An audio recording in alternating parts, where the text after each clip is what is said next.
Jesus is my friend and Savior, Kings and Kings, Lord of Lords. He gets all I need to take me through the storm. But when he speaks, it makes a difference, and the storm will be calm. He's the master of the sea and over it all. God is the one who made the heaven and he made the earth. He is the one who sitteth on his throne. There's a book that will be open, there's nothing he don't know. The life we live determines where we'll go. When the trumpet of the Lord shall sound, the dead in Christ shall rise. We'll all be going up, whose name is found in the book of life. Prepare to meet your Savior when he bursts open the eastern sky. He's coming! He's coming back the second time. He's coming back again. He's coming back the second time. Come on, glory be to God. He's coming back the second time. He's coming back, all the dead in Christ shall rise. Have you heard that we'll be changing in a twinkling of an eye? When we rise to meet the Savior in the sky. What a glorious day that will be when we tell the world goodbye. As we sing and shout around the throne of God. When the trumpet of the Lord shall sound, the dead in Christ shall rise. We'll all be going up, whose name is found in the book of life. Prepare to meet your Savior when he bursts open the eastern sky. He's coming back the second time. Get ready, get ready. He's coming back the second time. You gotta be ready. He's coming back the second time. He's coming back, all the dead in Christ shall rise. He's coming back the second time. He's coming back the second time. Oh, yeah. He's coming back the second time. He's coming back, all the dead in Christ shall rise.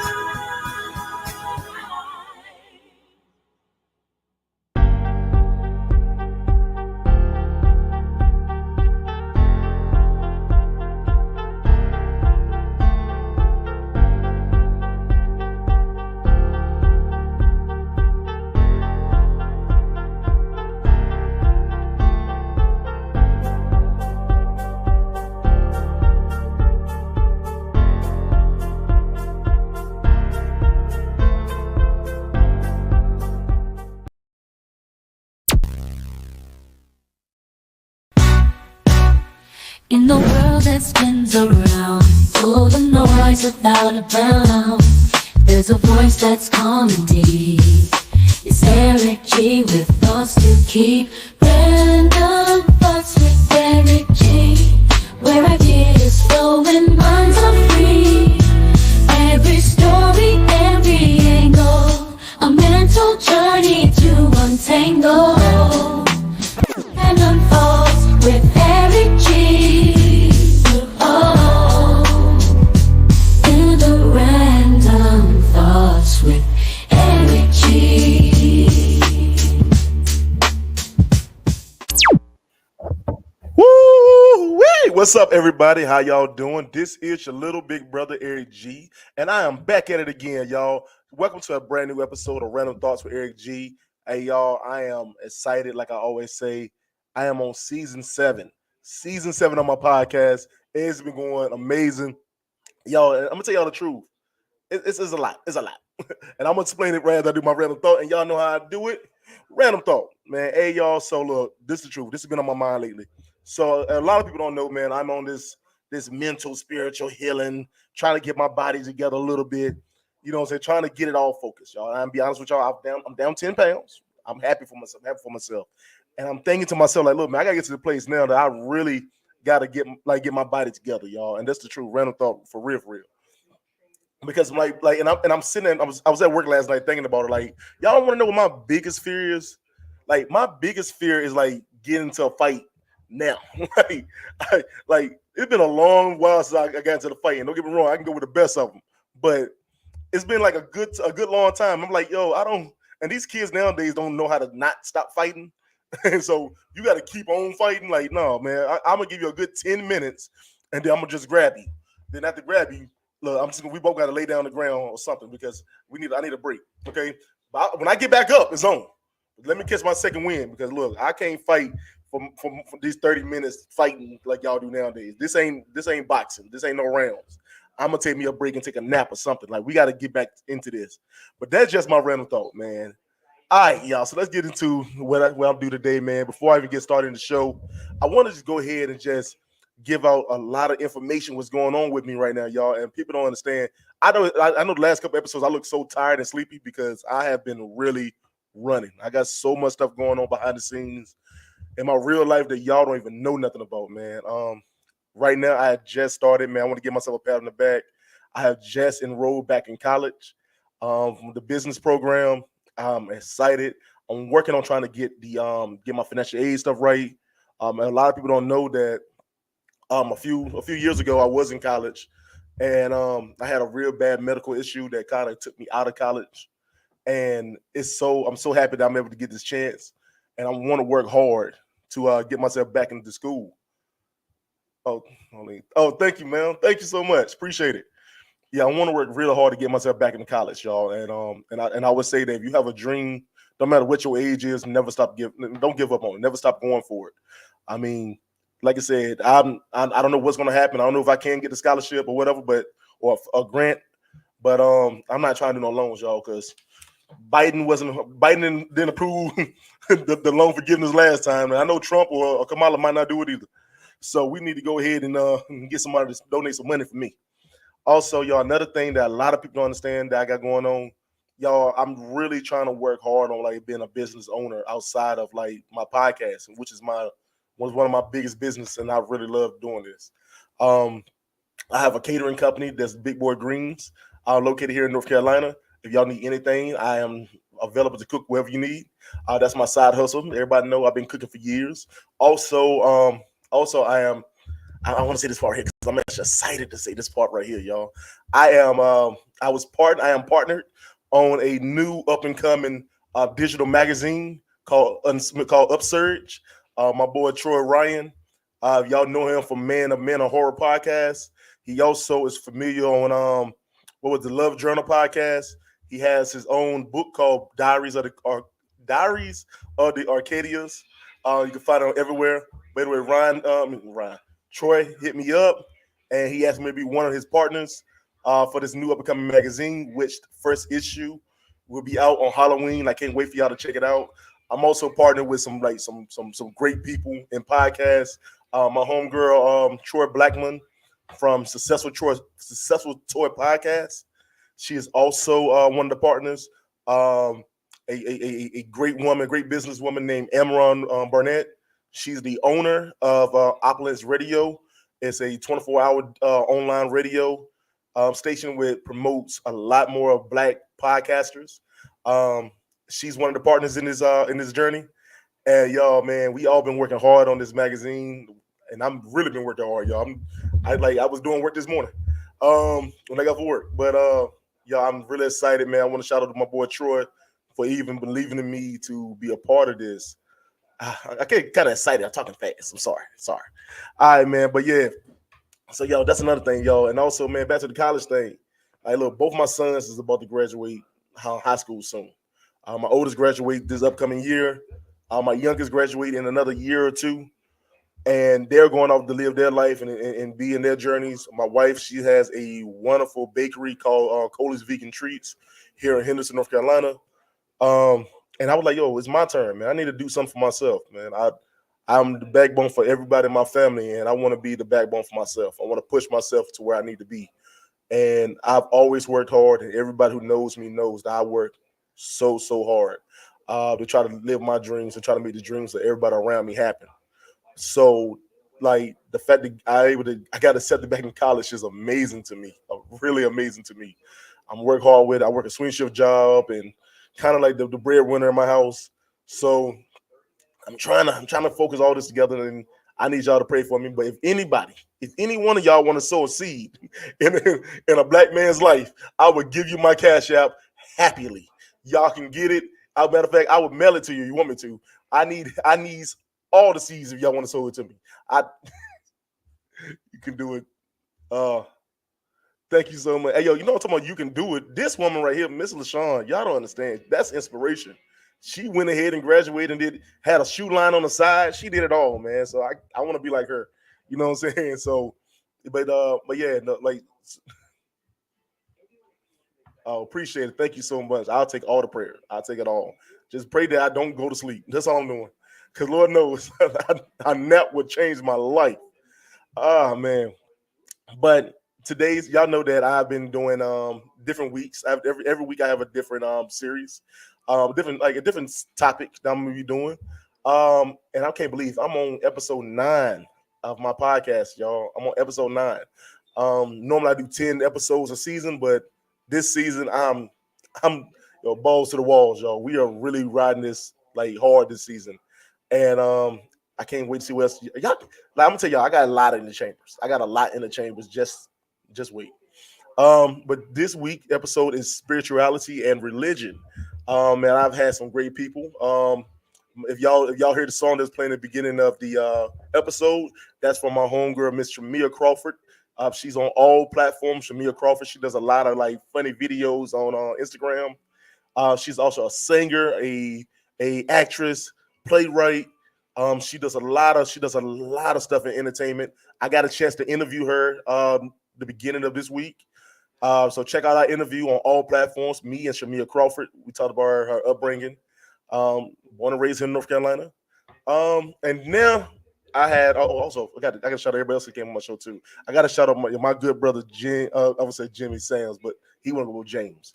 James Sams. He had a great interview last week, man. I can't.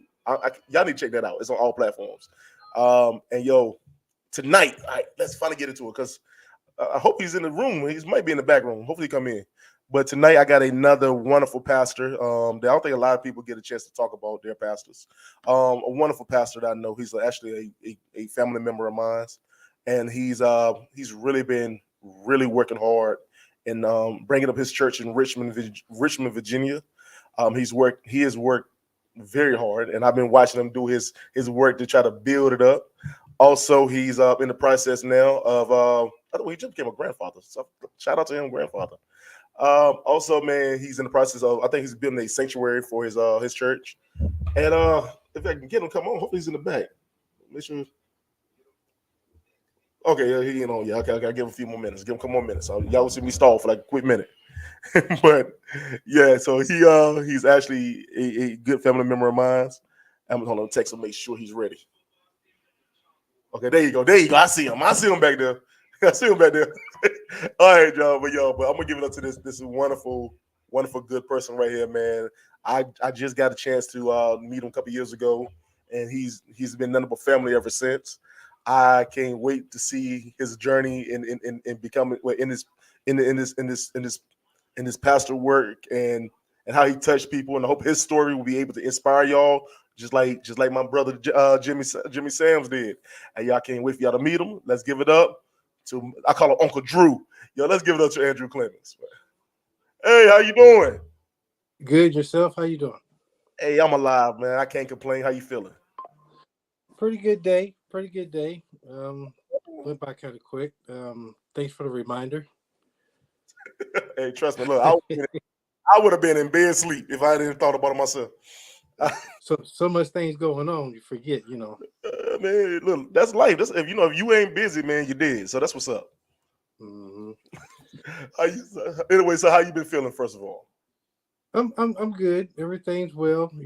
Everybody's well. I was I say babysitting, but watching the grandbaby. Had to wait for the wife to come in. Yep. So she's taking over, and I'm up here in the office. well, look, so let me get into it. So, I know you as Uncle Drew. You know what I'm saying? We've been connected for the last couple of years now. So you Uncle Drew to me. But a lot of people know you as I would say Elder Andrew. Elder Clements, if you want to call it. Would you like to shout yourself out? Let everybody know who you are first before I tell them who you is, because I go off the walls. But who are you? Okay. Let's shout yourself out.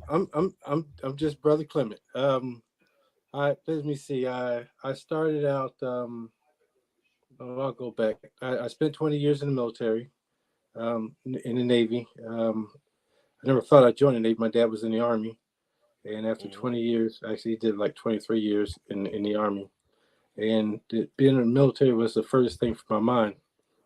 Um, uh, uh, but at 25, I joined, and I said if I join out, I'll spend 20. So I've seen everything. I spent my dad's whole career traveling around everywhere he went, and then the Navy took me to everywhere on this planet. So there's no continent that I haven't been on.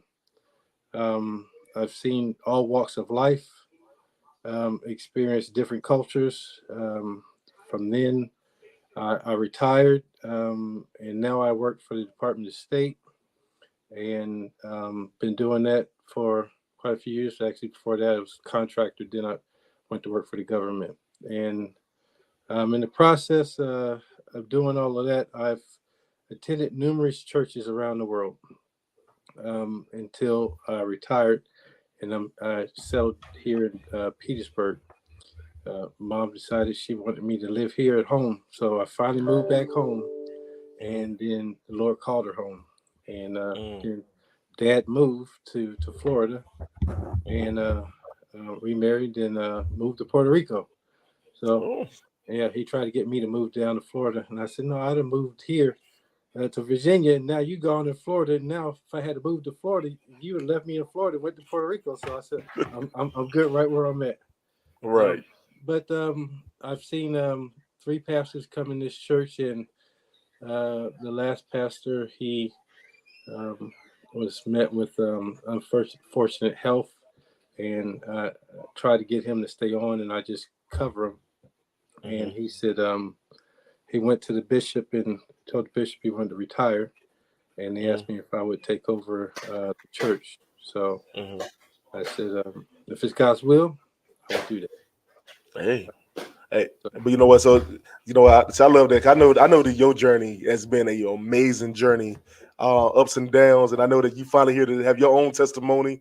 And the yeah. fact is that you able to guide some lost souls is an amazing thing.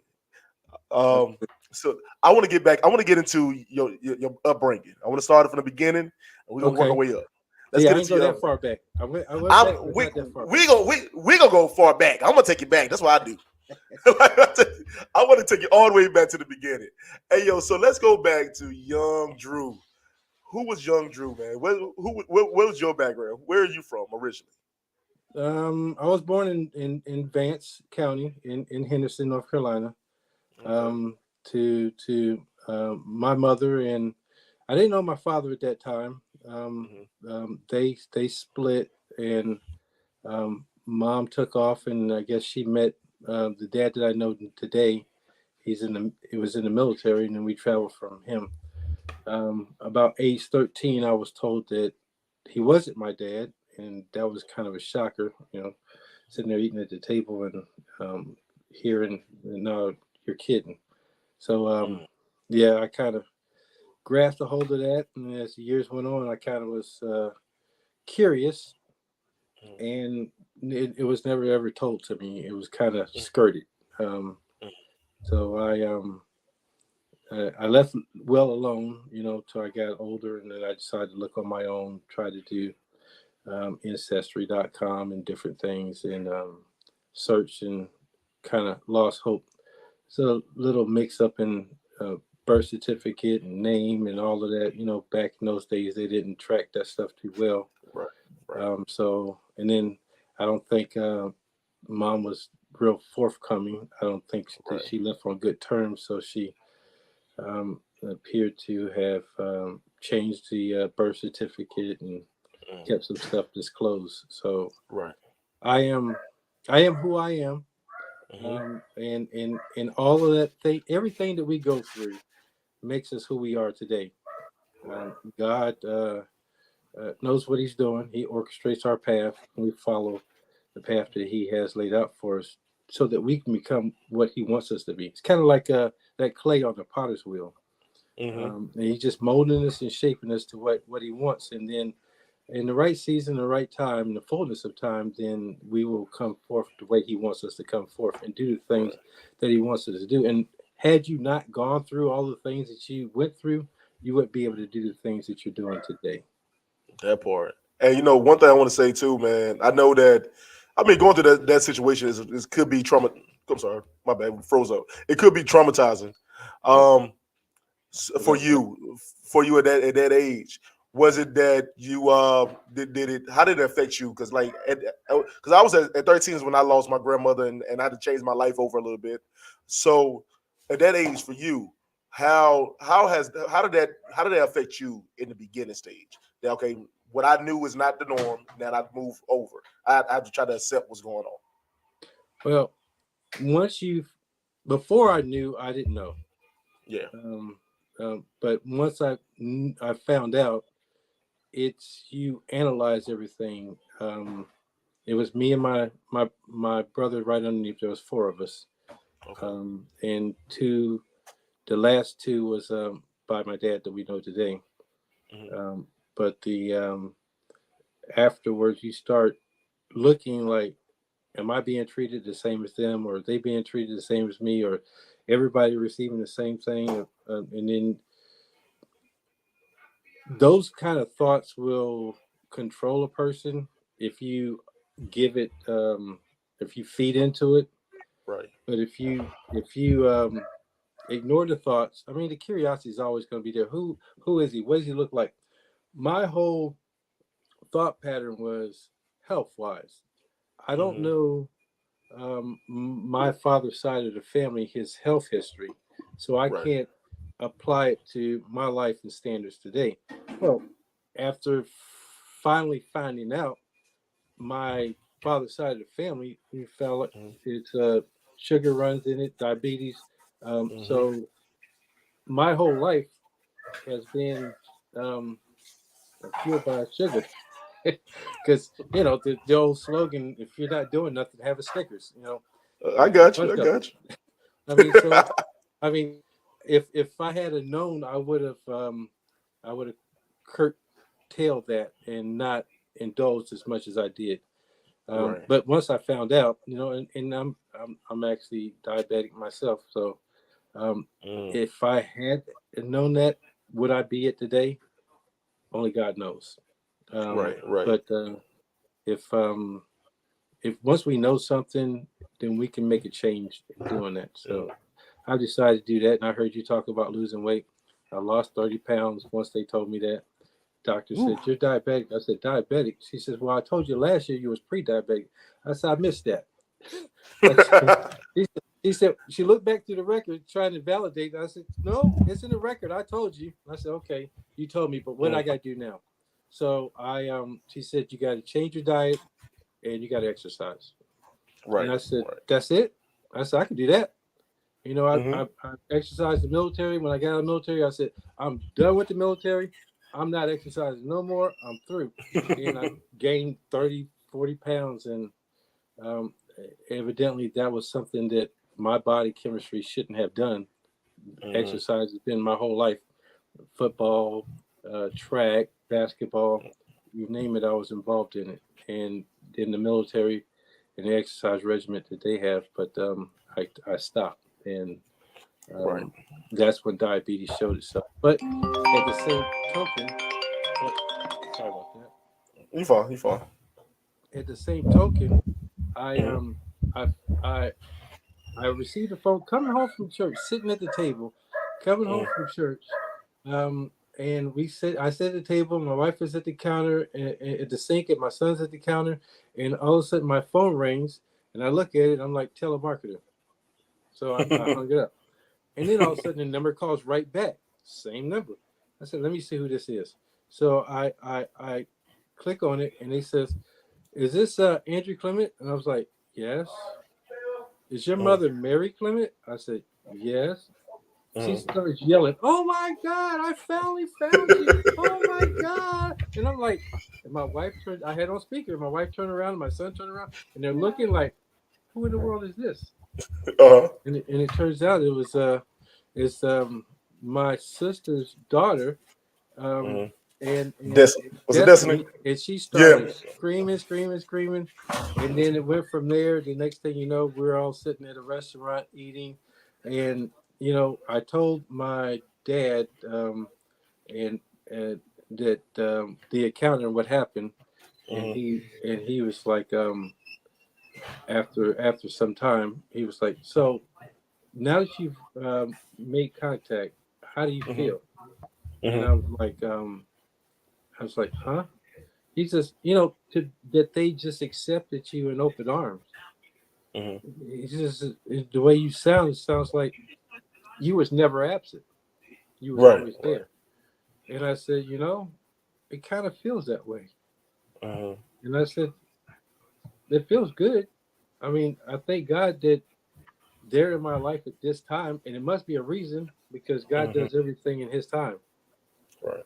I mean, it could have been I went through my whole life and never found, to be, but to find, man, that's love.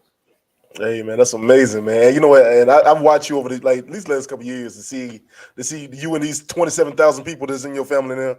I see you and all these people now, and I seen the happiness in all y'all faces, man. And I'm glad that you was able to find. I wasn't say that it's close a chapter, but you opened up a new chapter in your life, and that's amazing to see for you, man. I'm glad, I'm glad to meet you. Like I said, I was having a new one in the family, but I'm not new, so everybody know me now. Um, me and my wife been together for 27 years. Feels Yeah. like it, but it ain't been but 8. But but yeah, man. But let's get back into you, man. Back into your childhood. So Okay. now you done found it out, man. You found out about the diabetes. I'd have found out about now. I'd have had pre. I've been told I was pre before, but I left there and when to got something to eat, and I was like, okay, I gotta calm myself down. So, but yo, so back from there. Hold on a second. Okay. Yeah, yeah, you can, man. No, that's your mother. That's your mother. So my son, he wants to eat. All right. Anyway, but so we get back into you. So you found out that say you was adopted as a teenager, Mm. and you said it did kind of affect you a little bit, not major, but it affect you like it made you it piqued your curiosity. It made you like, okay, what is my life?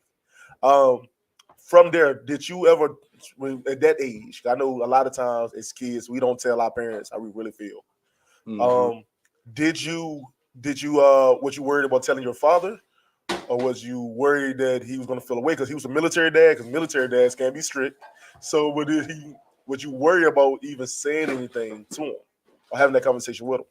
I was, and I had it with my mother, but it was kind of like you don't want to say that. You don't want to talk about it. It's like he may think that you don't want him to. We got to appreciate what he's doing, and it was kind of a hush hush thing. You don't talk about. Mm, Um, but he, I think he talking to his sisters felt some kind of way because his mm, sister said to him, he said something. I don't know what's going on, and I don't know if he don't want to talk or whatever. And I'm like, I don't know what he's talking about. You know the same thing that I know. mm, And but she says, well, maybe he just trying to spare your feelings. He told me this. This is what she said. And I was like, no. Every event, anything that happens, you know about it, and you're welcome to come. I mean, they'll receive you with open arms. It's not like they don't know about you and mm, my brothers and everybody else. That everything that I'm an open book. Everybody knows everything. I'm mm. not. There's no hiding. Whatever was hid before, the covers is off of it, Yeah. and it's wide open. So either you accept it or you don't accept it.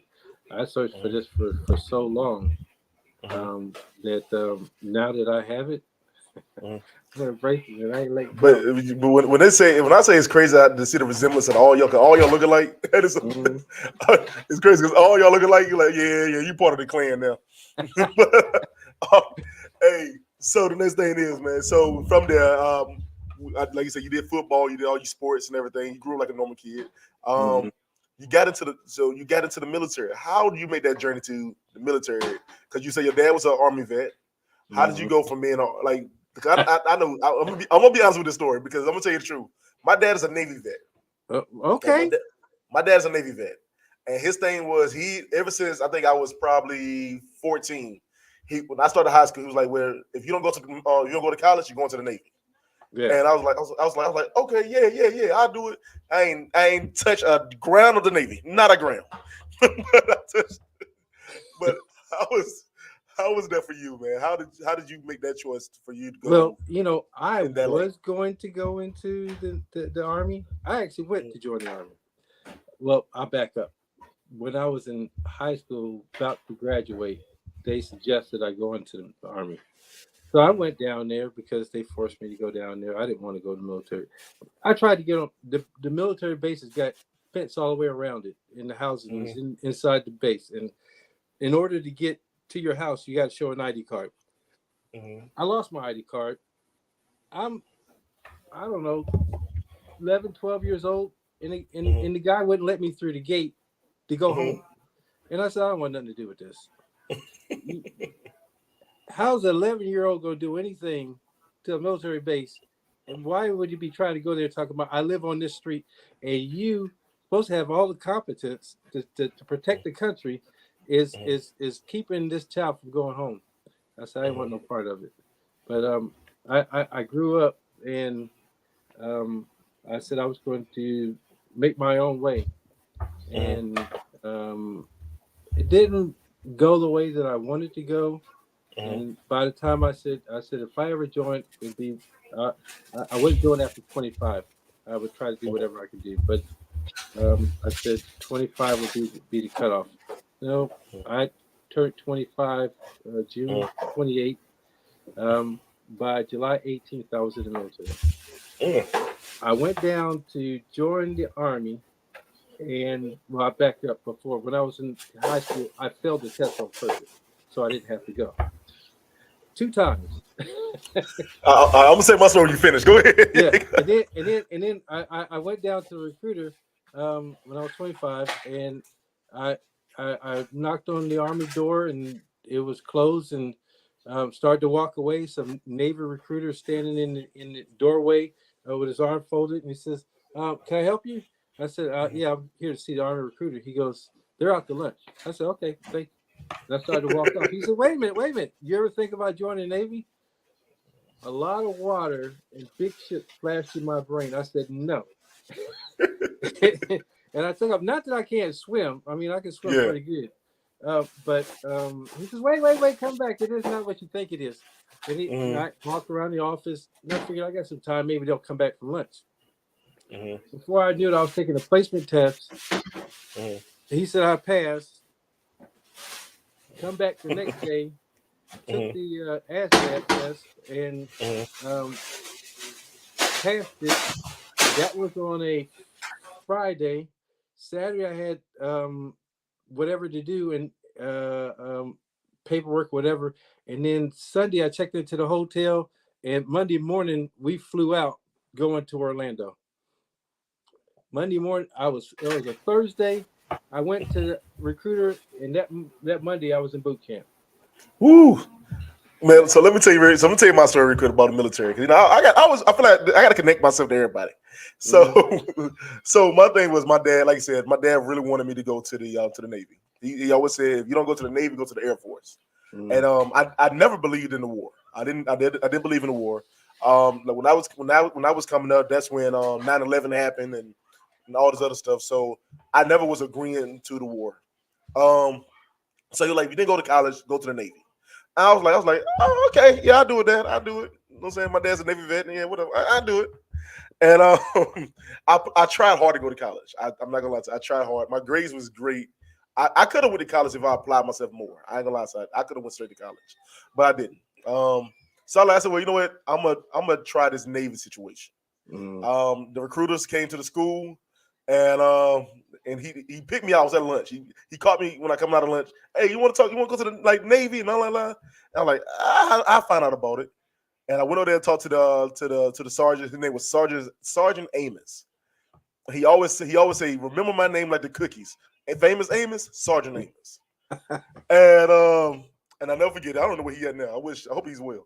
But anyway, he's like, well, just come on down to the recruiting office, and we'll take the practice ASVAB and all this other stuff. I'm like, okay, not a problem. So the first time I went there after school. I actually I caught a ride, went there, and I did like you did. The whole time in my head, like, man, I don't want to do this. I don't. This is not for me. This Mm-hmm. is not. But they broke it down. They gave me how much money I want to make. You gonna make this Oh amount of yeah, money. they got good Oh, selling pitch. they Yeah. tell you that you made the world's largest amounts in the Navy at first, from how they tell it. So I'm like, okay, yeah, I got it. Maybe that changed my mind. Cause back then I'm making on $6.15 an hour. I'm like, yeah. So I get there. He said, well, what you need to do is, you need to lose some weight. You gotta lose some weight, and you come back. Cause I was a weight trainer, so Mm-hmm. I was a football player. I was no big stocky dude like I am now. But I said, okay, not a problem. I lose the weight, not a problem. It's fine. Graduate high school, won't thinking about it at all. No, Right. won't thinking about it. I went back. My dad kept talking about it, so I said, let me go back one more time and try it out now. I'm 19. I went back. I lost 65 pounds. Wow. I lost Congratulations. 65 that one year. I lost 65 pounds, but I was going through a lot. I wasn't about to be homeless at the time, but I ended up becoming homeless. Um, but I went through a lot at that time. I said, well, let me try, because like it's really nothing out here. I'm working a factory job. I went there, and he was selling me this dream. I'm like, yeah, yeah, yeah. Mm-hmm. And then he's like, oh, you lost weight. You look amazing. Oh my God.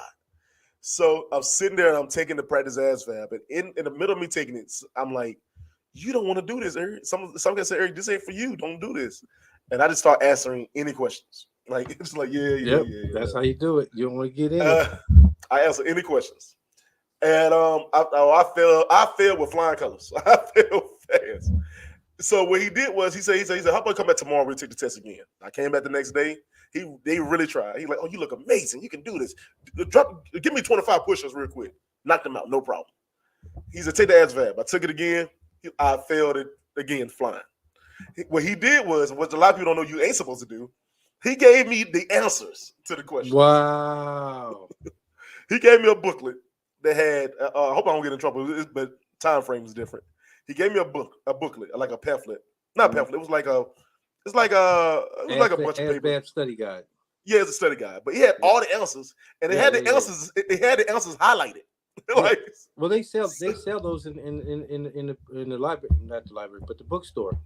You can go to so I Barnes and Nobles right now and order it, and it's got all the answers in it. look. I was like, oh, he really want me to go. He really want me to do this. Yeah. He said, go home and study this right here and come back in another week. I went home. I never thought about it again, Drew. I never thought about it again. I threw it in the back of my truck. I threw it in the back of my truck. I said, all right, I'd get to it. Never did it again. So now a year went by. Now I'm 20, Mm-hmm. and life had got really hard. Life had got really hard, and I was like, now I'm kind of homeless. We getting put out of houses, and things is getting really bad. I need a way out, so I'm going to the military. That's be my dream. I'm going to the military. Drew, when I get to the armed forces office, and I can laugh about it now. I get to the armed forces office, they moved to a whole nother city. Mm. And I cried the hardest cry I have ever Wow. cried in my life. And I was like, I'm stuck, Lord, I'm stuck. But yeah, so that's my journey for me going to the military. And I said I never went back. It's fine. And it didn't dawn on you to find another recruiting office. Oh no, the army was sitting. The army didn't say anything. The door was wide open. I walked right past it. We're not. I'm Oh, not. okay. Okay. Yeah. You're not shooting at me on purpose. I'm not doing that. Yeah. I was definitely stuck. I was kind of similar situation. I mean, I wasn't homeless, but we was I was working too many I was working two jobs, making about $5 at each job. So I was making about $10 an hour, but I was working 16 hours, 8 hours at this job and 8 hours at this job, trying to make it. One of them was construction, carrying bricks, and I wasn't a high paying job. I was the labor, the one carrying the bricks and the mortar for the other person putting up scaffolding. And then the other job was working dry ice plant, carbonics, and I'm like all I'm doing is sleeping. I mean, I don't. I'm working or I'm sleeping. I was married at the time, and then I had two babies, and I said I'm gonna join the military, and I did, and I joined, and I graduated, and I came from boot camp, and she was gone, kids Mm. was gone, and that whole story. Jody got your girl and gone. Yep. When I finally came back, I went to a brother's house, and he left me sleep on his couch, wasted my leave for 3 days before he finally took me to where she was. She was staying with some other guy. He came out of his house. She came out, stood in the yard, and I'm sitting in the car looking past the drivers. The brother gets out and he walks over to where she's at. Well, stands right there at the door, and then she comes out. Then some guy comes out, put his arm around her, and I'm looking at her. I haven't even got out of the car. I'm still sitting in the passenger seat. He bends down, looks at me. He says, "You getting out?" I said, "What for?" I said, "She made it plain who she want." I said, "You can take Mm. me to the Greyhound bus station. I'm good." He said, "You Mm. sure?" I said, "Yeah." I said, "Have a great life." Mm. And you just said, "You like, look, I'm just gonna start my own life over again." What God has for me is for me, and sooner or later I will get that. Right. So, Right. um, uh, I it took some time. Uh, Mm-hmm. Dowsing. It's it's a lot of blows at a young age to take. The father and then the wife and then military. I mean, I worked as military police. I see many guys come back, take a shotgun and blow their head off. Mm. A guy came to the barracks and sat on the side of his barracks and took a 22 and shot himself. And he didn't die. He fell back on his bed, and then we know he didn't die because when we came in there, the mattress was soaked with blood, so his heart pumped until all the blood was gone out of his body and filled the mattress. Mm. Um, I've seen a lot, of Mm. people that think that life is over, and I wonder how come out of all the things that I've been through that I keep pushing forward. Mm. Um, a lot of things that a lot of people would have quit a long time ago on, but somehow God keeps giving me the strength and the energy to keep going. Right. There's a lot of big pluses that happen in my life as well. Being reconnected, receiving the love. Um, my wife now, my children now who are adopted. And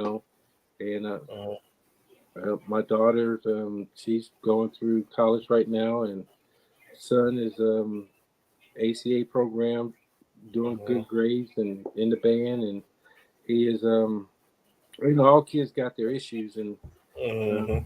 drawbacks, and I talk about them, but I try to keep them on the even keel so that they Right. can make it. Right. That's our job as a parents to make sure they make it. But I still talk to my children Mm. when they want, mom distant me from them and um, tried to bleed me dry with child support. Mm. Remember, I went to I was paying her, I was giving her a lot of money when I Right. first Right. went into the military. Um, just about all I had because I was staying on the ship, didn't really need much money. So Mm. I more thought about my children, and she called my company commander or sent a letter to him saying I'm not giving her nothing. Takes Mm. me to court. So I get to court. I have all the paperwork, and well, actually, this one command master chief said, "I see where you're giving it, and I see all the checks." He goes, "Put out Mm. allotment." So I put allotment, and then Mm. after the allotment, that wasn't enough for her, so she's trying to take me to court. So I get to Mm. court, and I showed all the stuff. She wasn't even there. She had her own lawyer. Um, Mm. Again, I was representing myself. I didn't have that much money, Mm. and the judge, after looking at everything I had and listening to Mm. me, he goes, "You have presented yourself well, better than a lot of lawyers present their cases." Right. Like, wow, and I was in uniform, and he tells me, he says, "What's the military say that you have to pay?" And I told him what the military said as far as BAQ, which was Mm. maybe a fourth of what I was actually giving her um, Mm. out of myself. And and he takes his gavel and he says, "That's it." And she was hot, I but bet. wasn't nothing she could do. I mean, I you bet. tried. You was asking more than what I made. She Right, should have done right. a research at first, Mm-hmm. to see what I made first, to see what she can get, and then the judge said she was just greedy. And Mm-hmm. then I was saying, I said I'm more interested in their higher education. Is there a way that you can make sure that she sets aside a certain part for their education? And he goes, we can't do that. Mm-hmm. All we can do is tell you what the child support to pay, and she takes it and does what she wants to do with it. Right, So right. she didn't want me to see the kids, visit the kids, all kind of stuff. So I hoped that they would come around. My daughter came around. Son, he sort of came around, but every Mm-hmm. once in a while he asked me for money. I give him money, but um, it just to use. But Yeah. um, at the same token, he just had a son, Mm-hmm. and he named his son after me, Oh. which is good to me. But Mm-hmm. at the same token, it's a crusher because of the name that I should have had my whole life. Mm-hmm. I didn't have, and Right. now I'm a senior when I should have been a junior, and he should have Mm. been a The third, and third. my grandson should be the fourth. Right, right. So, I mean, but and like you said earlier, though, like you said earlier, God got a way of just lining things up for you. You know what I'm hmm saying? It's never. And I remember I had a conversation with my sister-in-law too. It's just you never know the plan for your life. You never would know. And we all we can do is just take a day at a time, and hmm we pray for something better than what we're going through now. So with that being said, I want to go back into let's go back into your religion part of it. Then, like, how did when you going through even through the lowest time? What was your upbringing into the church? What was like? Did your mother brought you into? Was you growing up into it as most kids? Because I want to ask this because pastors got I got to ask the pastors. Did you grow up into it like most kids, or did you just like look like everybody else say, you know what? I'm just gonna fall back from a little bit. I'm gonna come to when I need it.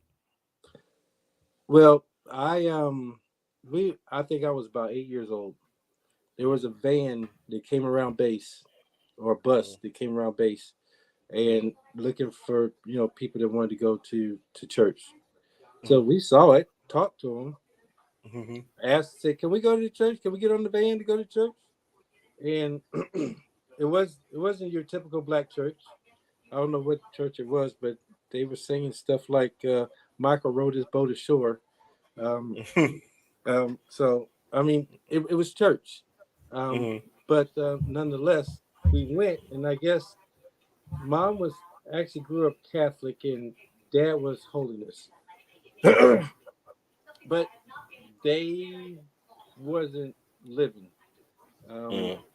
They were doing their own thing, and um, I guess they realized our kids are getting to the age that they're realizing that there is a God. Before somebody teaches them wrong, we need to teach them right. And this is what I was told later. So they decided to start taking us to church themselves, Mm-hmm. and we went to church, and it was right here in Petersburg. And then we left and went to Hawaii and then Germany, and went to churches over there, and grew up learning about who God is. Um, Mm-hmm. and I everybody Bible says all sin and fall short. Mm-hmm. So I joined when I joined the Navy, and or I got on my own. Mm-hmm. I did my thing. I had my days of turning up. Had my days of uh, you know, passing. but uh, you know, I guess it's a high school kid finding its own steps. Um, Mm-hmm. but I did the average thing. I don't think that I actually fed in. I tried to go to clubs and go to stuff. I Mm-hmm. had no rhythm. I couldn't dance. They made fun of me, but my brother had some rhythm. But you know, um, I just didn't fit in. Mm-hmm. But church is where I fit in. Mm-hmm. It just it was a part of me, Mm-hmm. and everywhere I went, and it took me a while to come back, and I did while I was in the military, and Right. from then on, I got myself. I quit turning up and quit Mm-hmm. smoking, and Mm-hmm. I you know every sailor cuss like a sailor. Mm-hmm. Whew. I did all the sailor life, Mm-hmm. but at the same token, once I realized where I was wrong and what I should be doing right, I did right, and it came at a wonderful time because I was stationed in Mm-hmm. Italy. I was able to visit the Vatican, and Mm-hmm. as a saved person, I was able to walk the Israel roads from Jerusalem to the Sea of Galilee. I mean, I walked a lot of places. I've seen the tomb. I mean, Mm-hmm. I stood there on the Mount Olives. I mean, I've been a lot of places that Paul Mm-hmm. traveled and preached, and it's just a wonderful experience.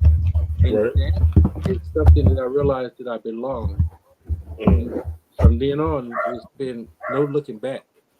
Mm. You know. You know, and don't say I'm just good to cut y'all. Just saying that that's beautiful, man. Like you know what I'm saying. Just changing your life for the better.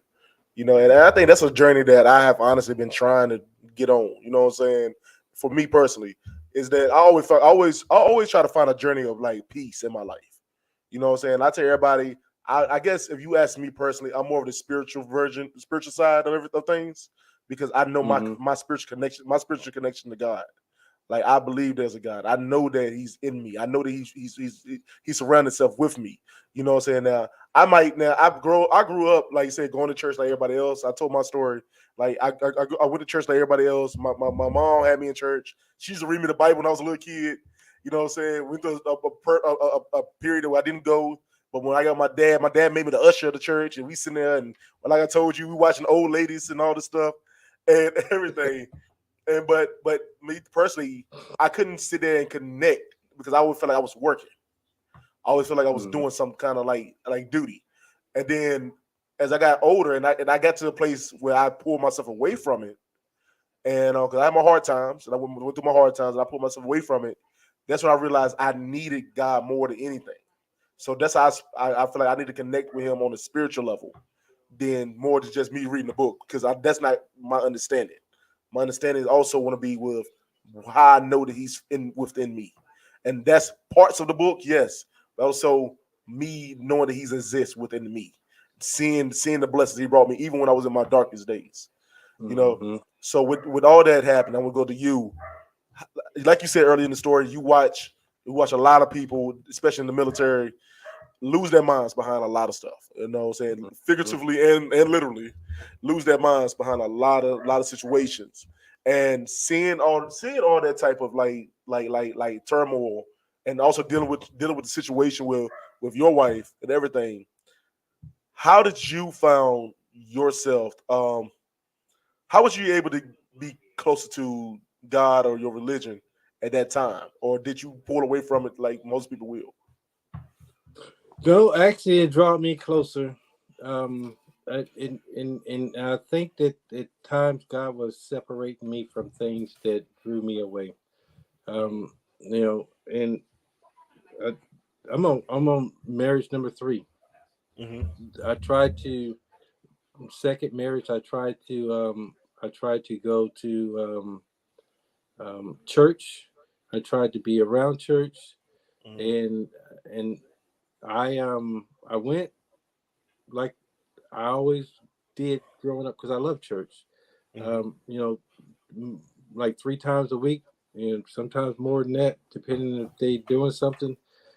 Tuesday night Bible study, Thursday night service, Sunday morning service, Sunday evening service. Saturday there for the helping out car washes.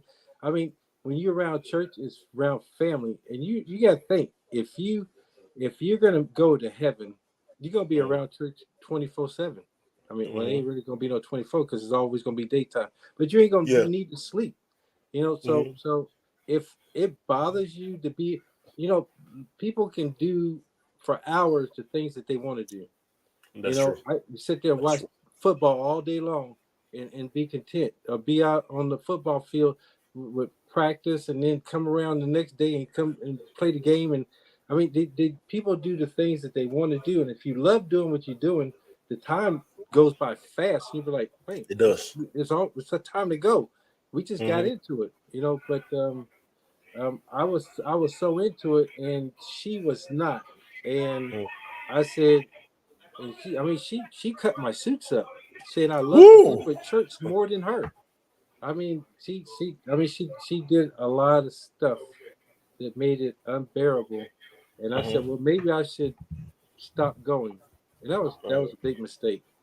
I Mm-hmm. should have never stopped going, because that was the enemy trying to pull me away from God, when I was getting closer to Him. Mm-hmm. And if it wasn't, for her to be around, then that was her choice, but she was trying to make me not do as well. Mm-hmm. But that, amongst other stuff, that marriage didn't work out, Right. you know. But I was done. I was I was done with married women. I was solo by myself. That was it. I bought me a house. I was about to, I've been around the world. I've seen different things. I was done with everything. I Mm-hmm. came back here, um, to start a club.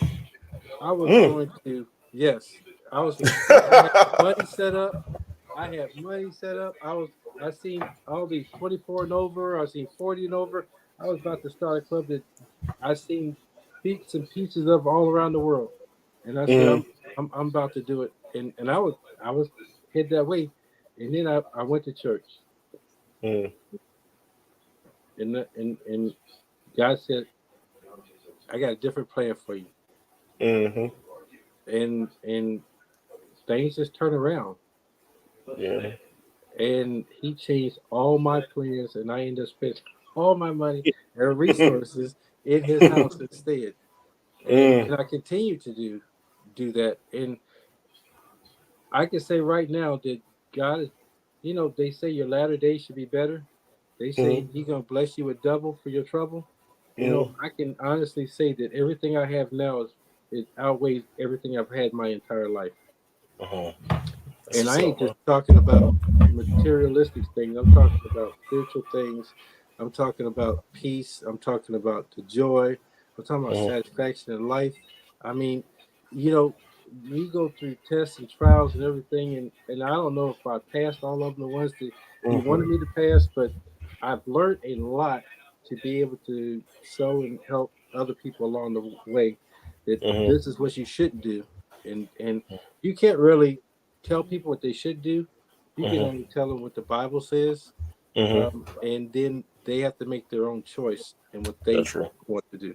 Because if you tell them what they should do, uh, I laugh because my grandmother said one time, that was wife number one, um, you should just do this, and Mm-hmm. then I did it, and then I regretted it. Mm. It was And her that part. thought what I should do instead of what I actually want to do.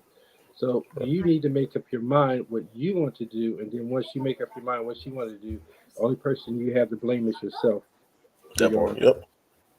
Oh man. See, I'm surprised you in the club. What kind of club was gonna be? First of all, let me just say this real quick. It's gonna be a real club. It's gonna be like what Eddie Murphy say on that movie Life. It's gonna be the boom Yeah, boom room. the boom boom room. Hey, look, man. Hey, look, man. So okay. So one thing too, I think I spoke to you in real life, like when I came to your house that time, about trying to find a religion that fits you. I think that a lot of people gets gets confused when they figure that they should always go the route their family went through. Um, you know what I'm saying? Because and that's true. I think a lot of people do. A lot of people like, well, you know what I'm saying? My family's Christian, so I gotta be Christian and all this other stuff. And then they take the interpretation of the Bible when it says don't honor no God other than me. And they're like, well, I can't do do this because that right there is disrespecting God. How is it important for you to learn your own walk, or what religion you should walk with? How is it important for you to like to try different things till you I figure out what you I want? I, I hear you. I hear you 100%. I was in Kuwait. I was still in the military, Mm-hmm. and well, I in order to advance in the military, you have to take special assignments. So I decided in the military, I mean, in the Navy, that I would go AI, augmented, and I can't remember what it stands for. But you're no longer you're in the Navy, but you're attached to um, that was during the time of Desert Storm, Mm-hmm. and the military soldiers had expended their time in the battle zone, so they had to use other forces in order to supplement the time in forces there in the presence there. So they took other forces that were not typically the ones that went, which they asked out of the Navy, those that wanted to do it, and they would attach them to a National Guard unit that was going over there to that area. So I Mm-hmm. went through Fort Jackson, went through another boot camp, an Army boot camp, and they outfitted us with all kind of uniform. Matter of fact, you can see it in the background. This picture back here, uh, back here, Right. me in uniform, and we had all different kinds of military uniforms throughout the years. And they gave us a big long M16. At the time, they had M4s, and they sent us Mm-hmm. over there to I call them muskets. Mm-hmm. To fight. And while I was over there, my brother-in-law gave me this coin, talking about the whole armor of God. Mm-hmm. And while I was over there, I carried this coin with me the whole time, and I carried a small Bible with me, and I spent majority of my time there reading the Bible. And it was Mm-hmm. that one-on-one time with God that wife was here, kids was here. Um, I was there all by myself in the middle of the desert, walking around and saying, hot day in, day out. And I had no fear at first going.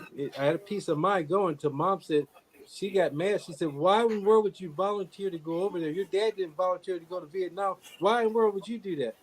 She said, you're going to get killed. You're going to die. And I'm like, that thought never crossed my mind Right. Right. Right. Right. until she said it. And I had to refocus, especially after getting there and seeing all the destruction that was going on a daily basis. People that were dying and coming home. But God protected me the whole time I was there and brought me back.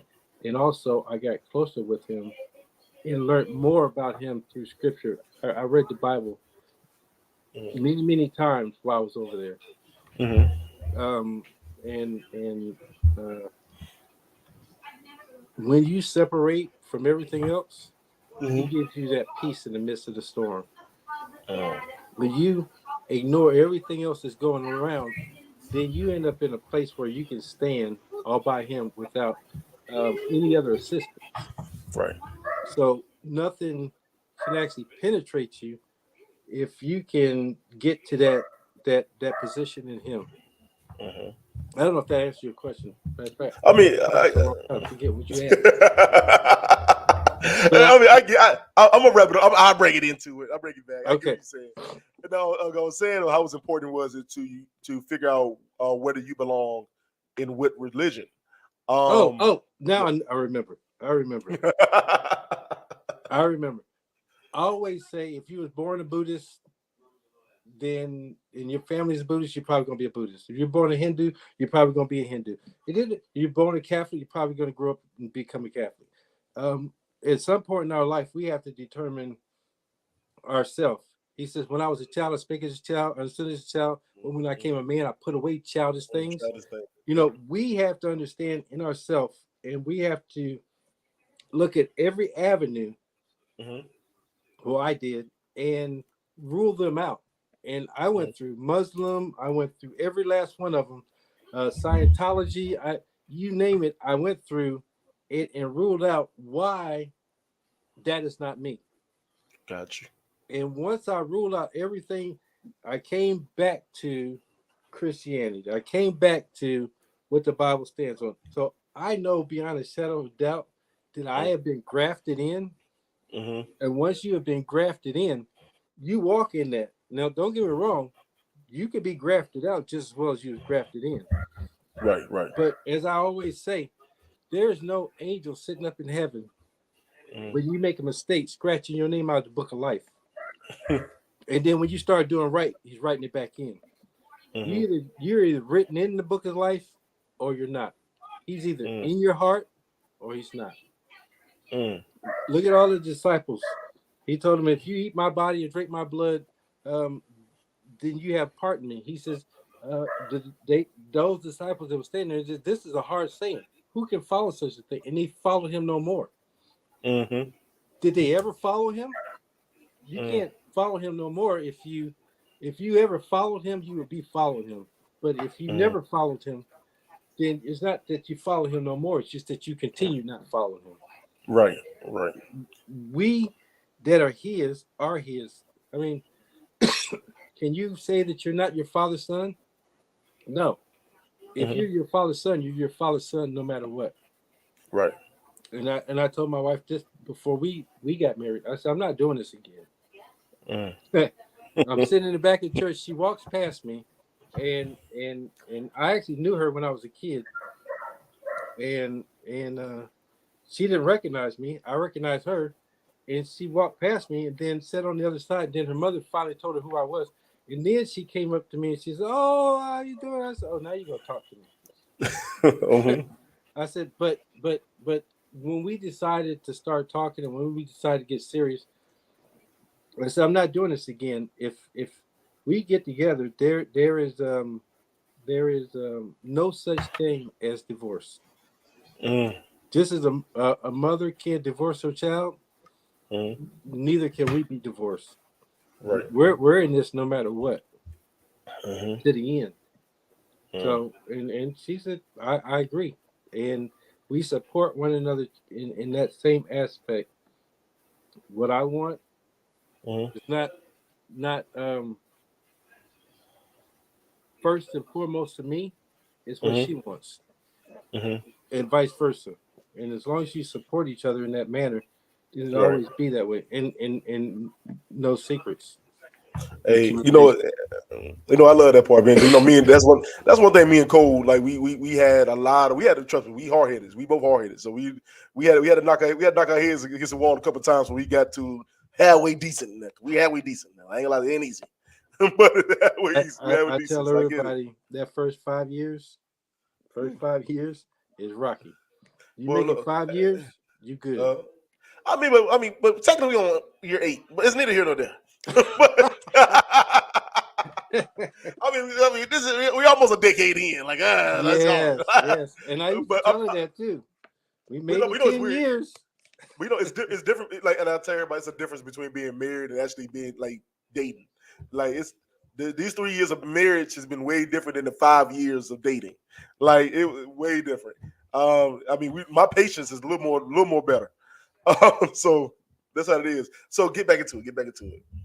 Um, Seeing what everything you've seen, especially going through the military, and we talked before how you seen you see people, like, you feel like you always had to be on go and stand guard. How was it breaking? I mean, how was it coming back to being a civilian from that though? How was it trying to get your mind back together after seeing everything you've seen?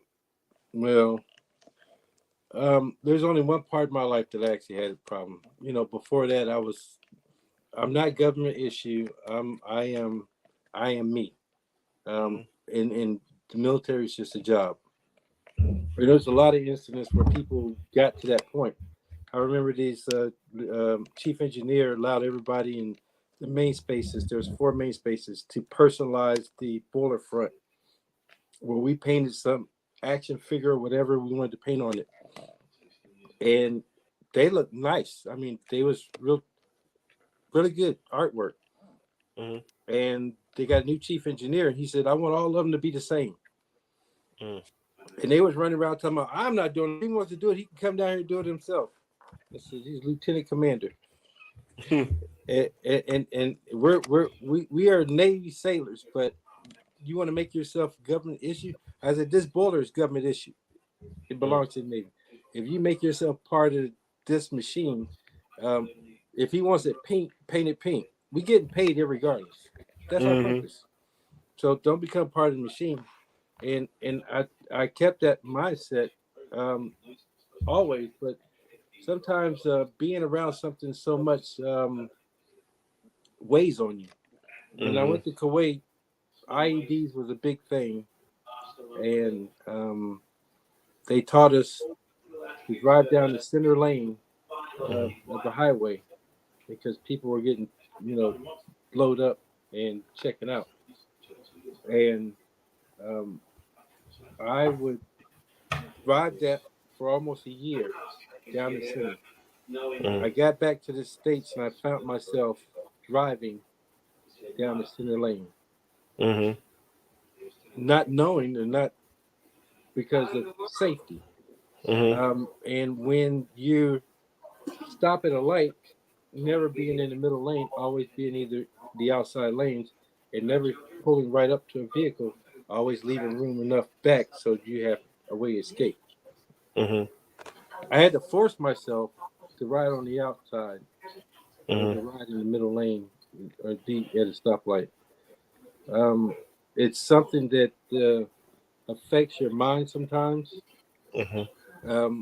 But when you realize that you have peace in God and it's Him that protects you and Mm-hmm. not we ourselves, then you Mm-hmm. can let go of that and allow Him to give you peace in whatever situation you're in. Mm. Yeah. Yeah. It took me a minute to get out of my mom's mindset when she said I was going to die. Mm.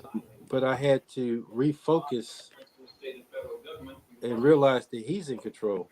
There's Mm. nobody down here that determines when we leave. If it's my time, I'm going. And me Yeah. being in the center lane or outside lane, it ain't gonna make a difference.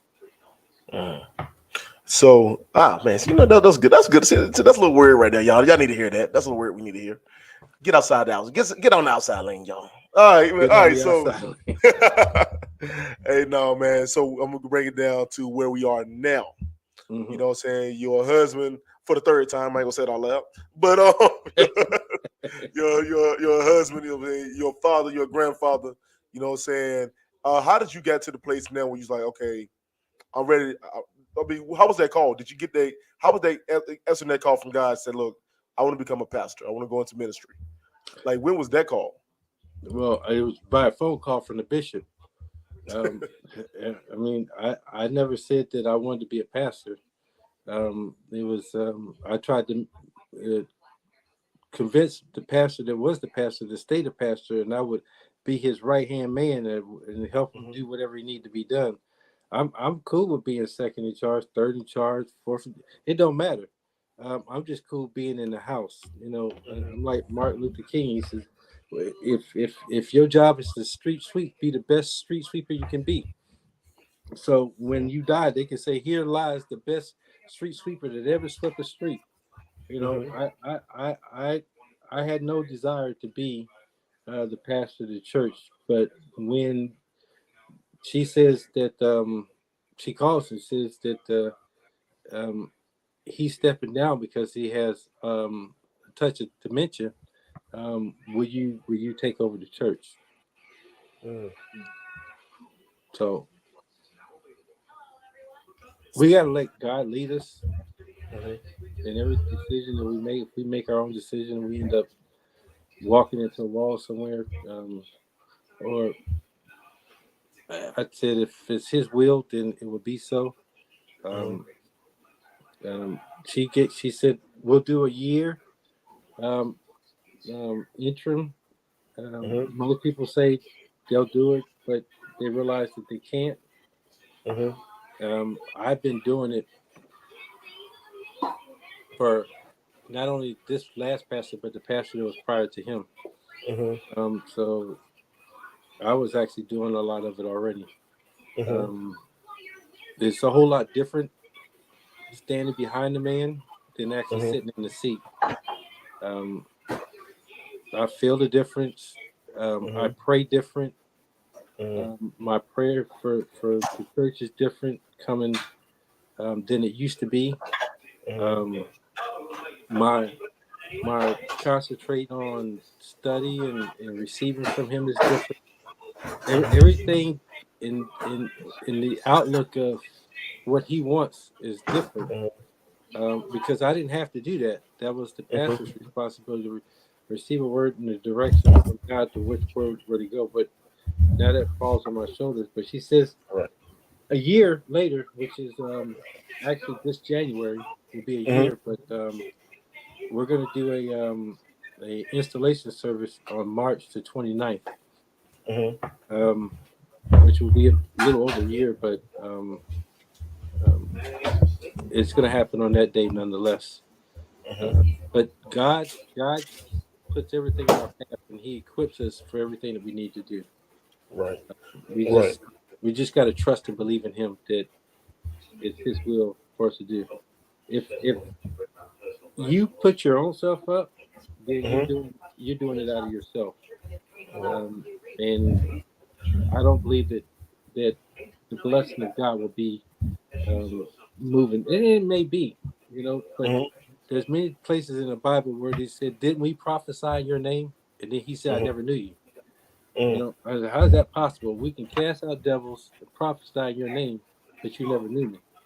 So power moves in people that aren't really called to do what He's called them to do. Right. Um, Right. they call themselves, but He still moves through them because good is still being done. Um, we just have to make sure that after we preach, that we aren't a castaway. Mm-hmm. I don't want to preach good news to somebody and they make it in, and I'm just stuck here. I want to go too. I feel you. I feel you. So now you took over this role. You got you're in this role now. You're in the seat, and you driving this boat now. How is it?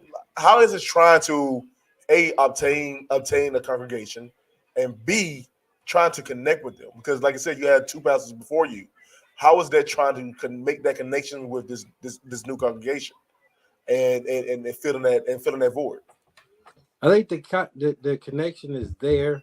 Um, they see me as Brother Jude has always been here, not as the pastor. Well, some of them do, and we had a couple pastors retreats where the bishop actually, excuse me, laid that out. That said, some people you cannot pastor.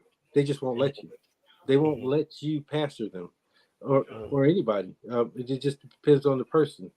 Um, you you pastor the people that will allow you to pastor them, um, and that will move forward.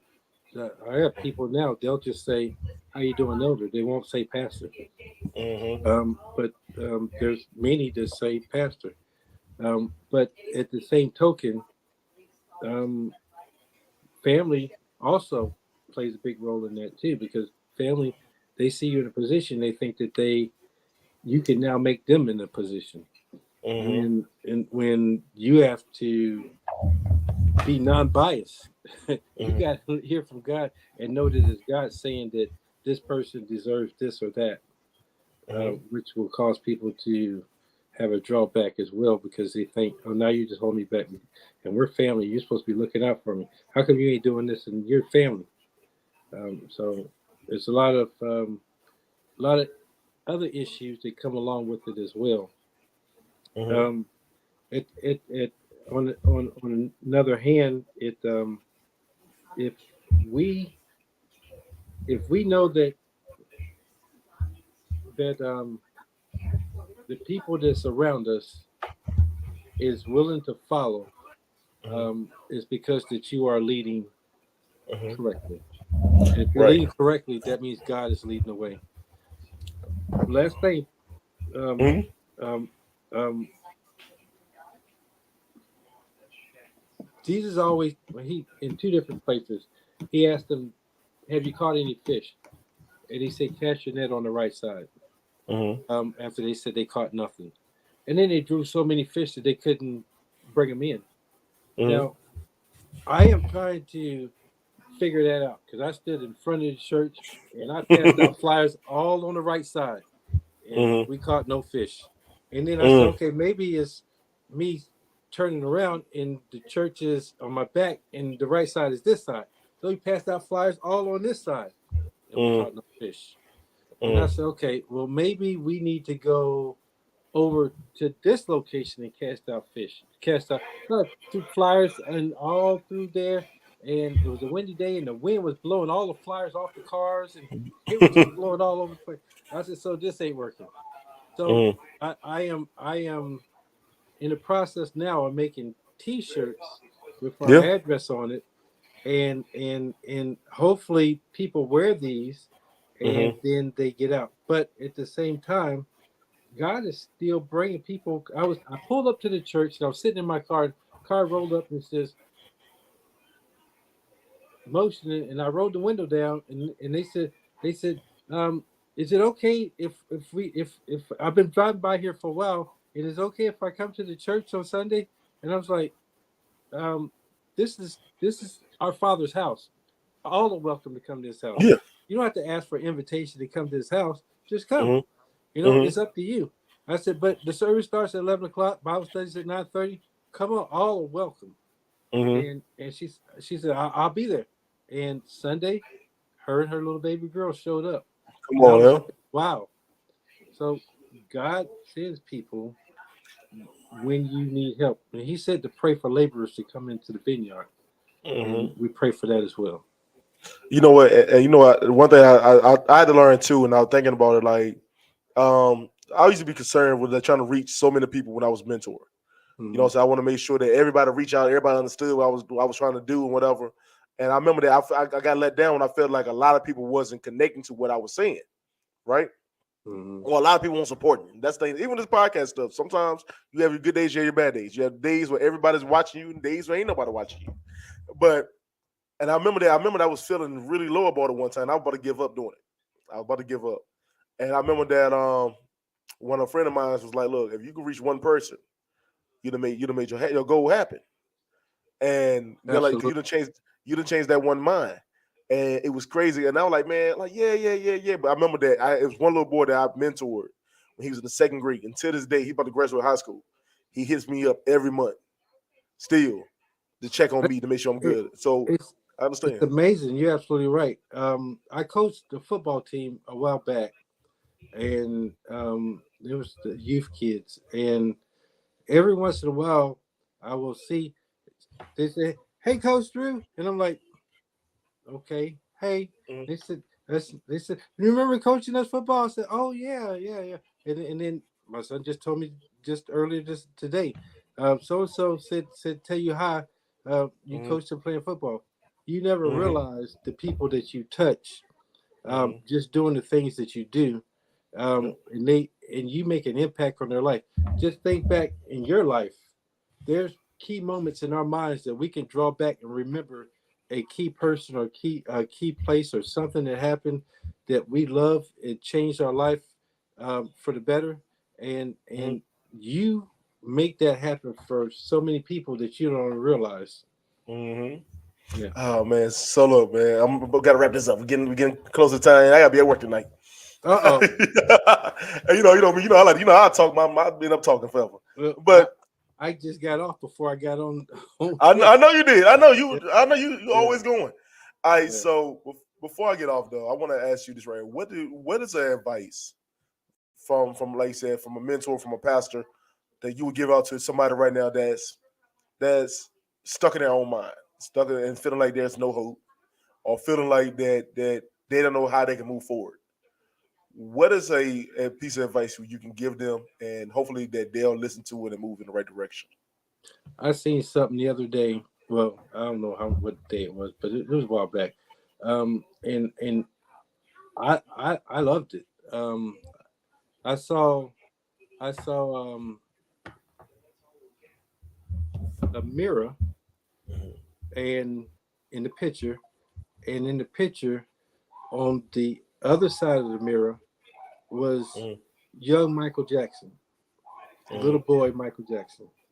mm, Um, and then on this side of the mirror was the old Mm-hmm. Michael Jackson. Mm-hmm. And I flipped through, and I saw many pictures like that.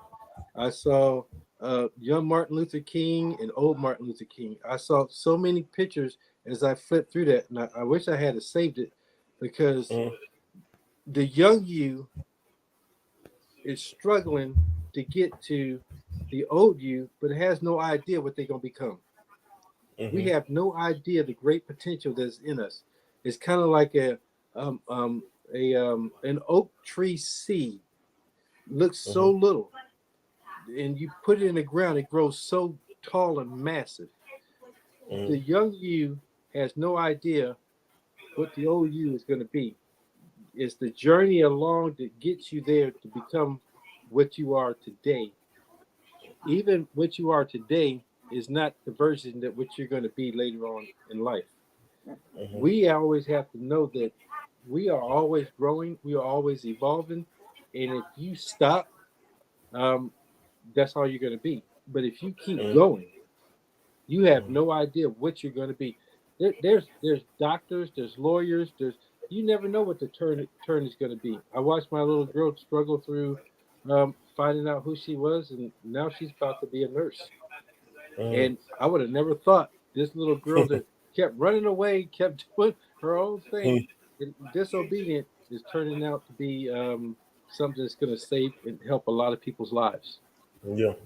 Yeah. But the power and potential that someone has, just remind them you're not at the end of the road yet. You got a long way to go. And this journey, although it seems rough, carrying this cross, once you get to the end, he says your latter days are going to be greater. You got to trust and believe that that word that he said is true. He said the words that come out of his mouth will not return unto him void. And if he said the latter is going to be greater, just look for greater because that's the late Kayla Carr said, greater is coming. Greater is coming. Oh man, I love that. Thank you so much, man. Thank you so much. I appreciate it. Oh my God. So, all right, before we get wrap this up, I'm gonna call you Uncle Drew. Where can everybody find your church if they would like to come and hear you preach and hear you give the word? Where can they find you? Well, we're at Mount Sinai um, Christian Center. That's the name of the church, and we're in Petersburg, 531 Minga. That's Mingea Street, Petersburg, Virginia, 23803. That's 531 Minga Street, Petersburg, Virginia.